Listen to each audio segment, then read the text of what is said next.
अस्सलाम वालेकुम टू आल संगत, क्या हाल है जनाब? ठीक ठाक हो? उम्मीद करें सारे भैन भरा ठीक ठाक हो सन। अल्लाह पाक सारे भरावां दे माल जान इज़्ज़त आबरू हर शय दी हिफाजत फरमाए तो अल्लाह पाक सारे मुसलमानां दियां बच्चियां दे नसीब अच्छे फरमाए।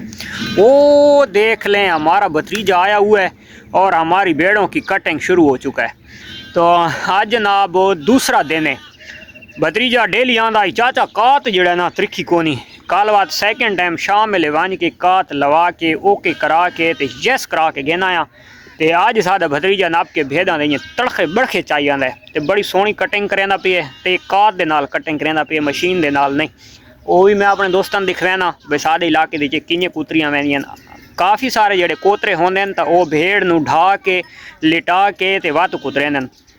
लेकिन मैं जड़ा ता भेड़ अपनी आप कुतरा ताई खलो के और ख़ासकर कुतरावां ताई खलार के भेद ढा के नहीं कुतरवावनी। खासकर जड़ियाँ प्रैगनेंट भेडां होंदियां तो बड़ा जड़ा ना दिल दुखदा जिले चाह के उन्होंने थले भुकैंदे ना, तो बड़ा अफसोस थींदा है। तो हुण जनाब कात नवीं लगी हुई है तो चरक चुरक पई थींदी है, तो चलद्यां ते देद्यां ओ इन्होंने सवेरे ले मिसा पाया तो ये अल्हम्दुलिल्लाह मिसा खावन ते लगियां पईयां। काफ़ी सारियां खा के हट गई ते थोड़ी जिहियां लगियां पईयां बकाया साइड दे थी गई। ये बिलादरी काम नू छिकी खलोती, तकरीबन मुकाई खलोती है, खुरली खा लिए देख गए ना वो खा के उगाली दुते ते वो जड़ी फुल पुट्ठे सट गई है। लगता है आज उसने डिलीवर कर देना है। ये बच्चा पाल्टी इधर लगा हुआ है। तो ये माशाल्लाह ये भी मिसा नोश फरमा रही हैं। इत्थे जितनियां खलोतियां निक्कां तो हट के ये दूजियां जड़ियां तो उन्होंने कुतरा देवनियां। अगे एदियां फल जड़ा होंदा तो असां उसकी कटिंग को ना करवाएंदे, लेकिन जड़ा ता इस साल देखन ये तजर्बा ही करके दे दें, इन्हां दी भी कटिंग असां करवा देसां। क्योंकि सिंध दे जितने रेवड़ां वाले और कराची दे जितने पालन वाले जानवर होंदे न तां वो छोटे छोटे बच्चों की कटिंग करवा देने कराची दे विच। तां सारे जड़े पंजाब दे लोग हैं और असां जड़ा ता छोटे बच्चे की कटिंग को ना से करवाएंदे, ते लेकिन आज हुण नहीं छोड़ना। ये जड़ा शेर बैठा है तो ये शेर जड़ा तो सारे कोल मेहमान है, इन्हें लगा जाना है बहुत दूर तो मुराद है इकबाल नगर मलिक फरूक दे कोल इस जनाब पहुँच बजना है। तो उस तो बाद ये चेक करें जी, पीछे हट जाएं बच्चा फाल्टी इधर हट जाएं और हम लोग इधर से दिखाता है जिधर से ये इसका कटिंग हो रहा है।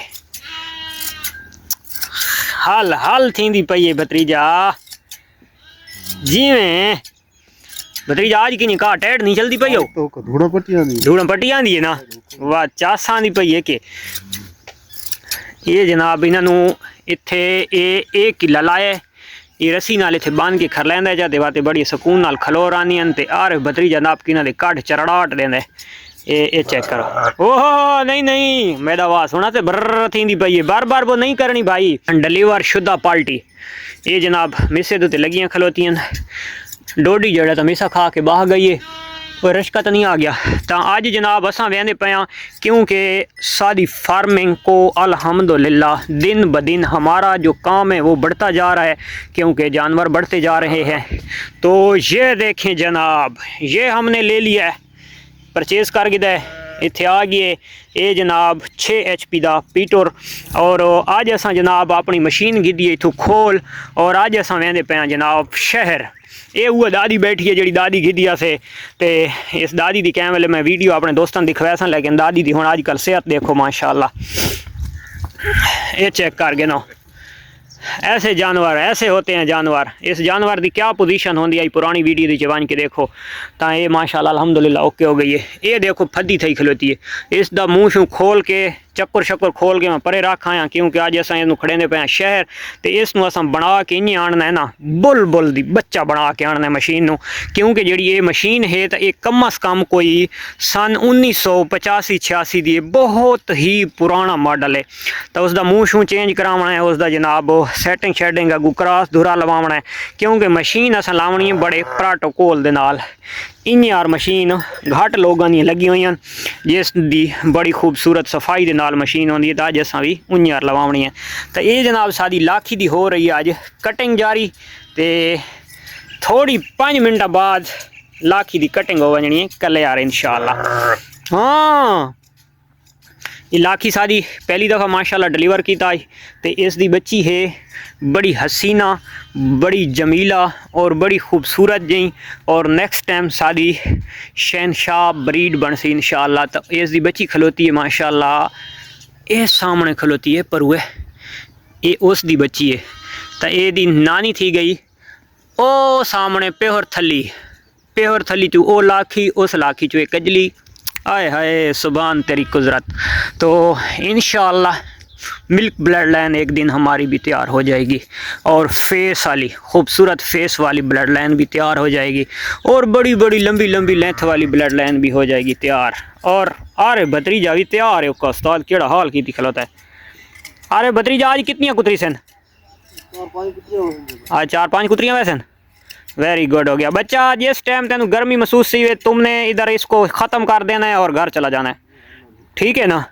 ठंडे ठंडे टाइम ते जनाब सादी भेदा की कटिंग मारा करे ना आने ते इं कर देना उका सारिया कुतर मुतर दे इन चसा पाइया आवन। ये अगे सादी थी आई फौजी कटिंग। आज केड़ी थी नहीं पई है? आज गंजा कटिंग, आज गंज हो रही है जनाब। अच्छा तो ये जनाब गर्मी कटिंग। अच्छा इस उन तकरीबन साह वधी है ना। ये भतीजा किश होंदी है, कोई हाल होंदी है? अच्छा कुछ पौंदा वो होंदा है। वेरी गुड हो गया माशाल्लाह। तो भतीजा सादा पहले दी एक साइड की कटिंग करेंदा पे इसनू आदन वो जेडे अजकल स्कूली बच्चे करवाने दे शहरी शार दे वन साइड। ये हो रही है हमारी वन साइड ते बाद वल सी इस साइड दे ये सिर वाली इस सींद तू ते देख गिनो यार सीधा सीधा उदे लगा वैंदा है। ये पासा कटिंग करके ते बात इस पासू वाला सी ते बात ये पासा थींदा सी। इद उतू कुतरेंदा सी तला यार वेड़े बड़ वण के ढांदिया सी। ये जियां इस पासू थई खलोती है। सूरज दे गरूब थीवण ते आ गए असर तो बाद दा टाइम है। तो मैं हुण वाला सारी दिहाड़ अज शहर दे विच आ गई है। अज इसनू हर शे ओके करा के घेना आया। सीमेंट वगैरह पट्टा लटरम फटरम ये पुराने सौदे जोड़े कड्डे ने कढ़ के घेना आया। टोके शोके हर शे रेडी करके घेना आया क्योंकि चारा कुत्तर के ते मत मारी गई आई। तो अज जनाब वो सामने जड़ा घर है उन्होंने मशीन तो कुत्तर के आंदा है वो माशाअल्लाह खा गई आओ। वेरी गुड इन्होंने जनाब एक दफ़ा एक खुरली बिल्कुल फुल थी आई। तो ये माशाअल्लाह इस पास थोड़ा जी बच्चा पिए वरना ये साइड तो खा गई। तो इन्हों का मजीद होर चारा बच्चा पिए ये इन्होंने थोड़ी देर बाद मजीद पाया वैसी ताकि ये थी वैसे रज वैसे। तोती पुत्र अजे रजी कौन है ना, मैंने पता है तो कौन है रजी उसे। तो मिलते हैं इंशाल्लाह नेक्स्ट वीडियो। तब तक देखो इजाज़त, अल्लाह हाफिज़।